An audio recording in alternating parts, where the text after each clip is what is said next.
Good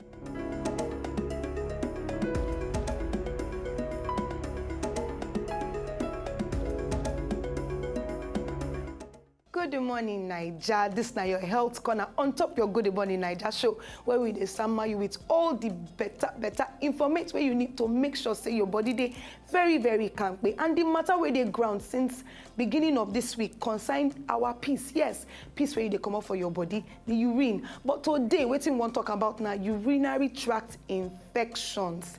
Yes, this now the infections where they tanda for that pipe where urine they take the pass for inside our body to commot for outside. About half of women then go get this urinary tract infection or UTI, like we fit shorten and call them, at some point for their life. If you be woman, it means that you got to cope with this urinary tract infection. In fact, some experts they don't discover say at least for your lifetime you go get as much as two things where they worry you. One of them will be urinary tract infection, and many women they get this urinary tract infection repeatedly. As the thing go finish, you go think say she don't wear, the thing go come again. Sometimes they go experience them for years, the thing not go end. But it happen when germs, like I talked before, they infect our system, where they carry urine from inside our body to the kidneys or the bladder and even the tubes, where they connect all of them together. These bladder infections, they're very common, but they know they're serious if you treat them quick. But if this infection can't spread, reach the kidney, at that time, they cause plenty gbege. So what's be the thing where they cause this urinary tract infection for women especially? It happen to men, no, but now women be the main culprit. It gets one reason why they tell us as girls when we grow up, say if you piss finish, if you want clean, say make you clean from your front to the back after you piss finish. That now because urethra and the tube where they transport urine from the bladder to the outside of the body, and they're very located to they're very close to the anus. So the bacteria where they come out from the large intestine, like E. coli, those ones they for the perfect position to escape the anus, come waka, enter inside the urethra because they're not far from each other. So from there, the feet travel, go up into the bladder. And if this infection no they treated, it will continue, go infect the kidneys.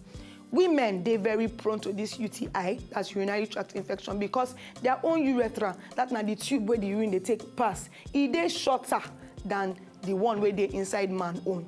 Yes. So another thing where they also cause this bacteria to enter inside the urinary tract. Now, when person they do touch lighting things, yes, when they have sex, that one to fit push bacteria up into the urinary tract.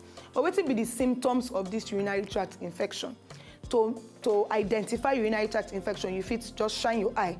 If they experience any of these things, it means say that urinary tract infection they worry you. One, now that burning feeling when you urinate, as in it could be like say that they pepper you as urine they pass from your urethra, they come outside.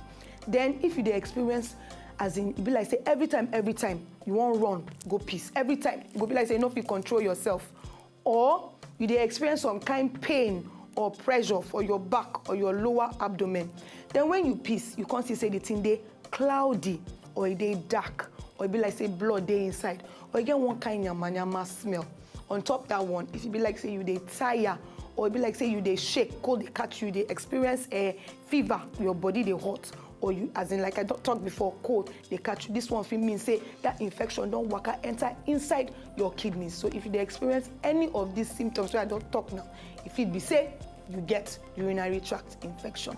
So waiting be the treatment for this urinary tract infection. I go give you all those ones tomorrow, so make you not just try miss them.